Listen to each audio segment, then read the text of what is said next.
शुभ प्रभात। मेरा नाम है माधव सरीन।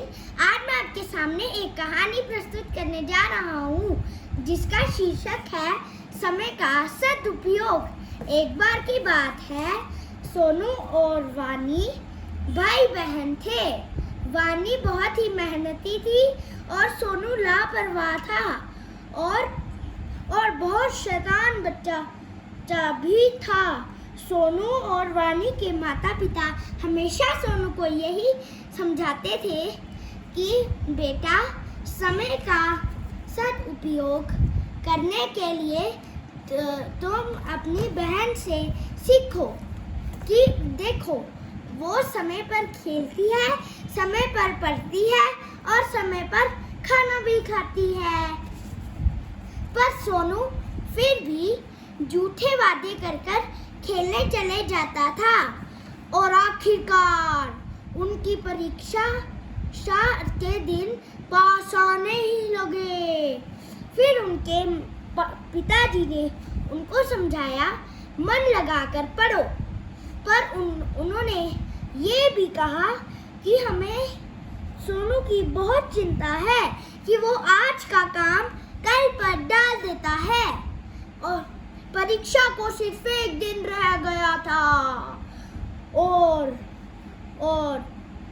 वानी अपना पाठ पढ़ रही थी और सोनू फिर से एक और बहाना बनाकर खेलने चला गया और उसने वानी को भी बुलाया। वानी वानी आओ हम खेलते हैं। पर वानी ने मना कर दिया कि मैं तो अपना पाठ कर रही हूँ, अगर मैं नहीं करूँगी तो टीचर डांटेंगे और कल परीक्षा भी तो है। और सोनू तो चला गया खेलने। धीरे धीरे बारिश का मौसम हो रहा था।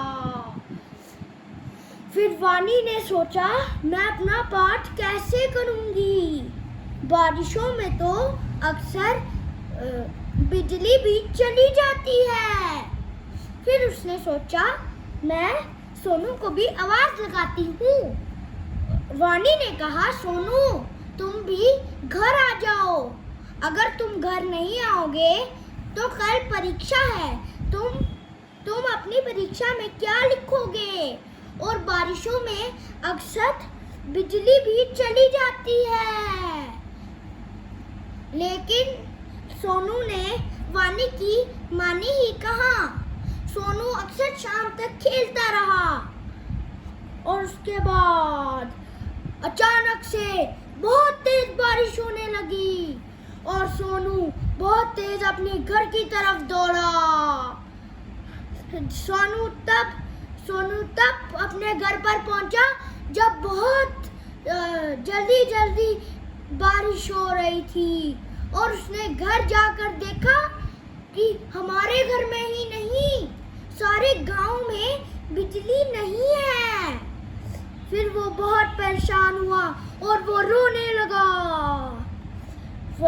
वानी और पिताजी ने उसको कहा, हम तो तुम्हें हमेशा यही समझाते थे कि हमें हर काम समय पर कर लेना चाहिए और हमें अपना आज का काम कल पर नहीं डालना चाहिए।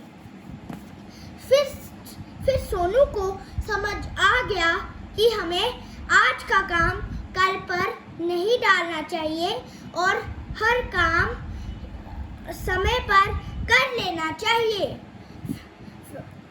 वानी ने कहा कि कल परीक्षा है, अब तो बिजली भी नहीं है, अब तुम अपना पाठ कैसे करोगे? फिर सोनू और जोर से रोने लगा। कल तो परीक्षा है, मैं कल परीक्षा में क्या लिखूंगा? मैं तो कल फेल हो जाऊंगा, मैंने तो एक पाठ भी नहीं पढ़ा। फिर वानी ने कहा, सोनू तुम रोना बंद करो। मैंने अपनी पढ़ाई समय पर कर ली है और मैं तुम्हें वो पाठ समझा भी दूंगी और पढ़ा भी दूंगी और याद भी करवा दूंगी। सुबह बच्चे खुशी खुशी स्कूल परीक्षा देने गए और हमें इस कहानी से ये शिक्षा मिलती है, हमें अपने आज का काम कल पर नहीं डालना चाहिए। हमें हर काम समय पर कर लेना चाहिए। समय के सदुपयोग से परिणाम अच्छा मिलता है। जो समय का करे सम्मान, वो बने भविष्य में महान।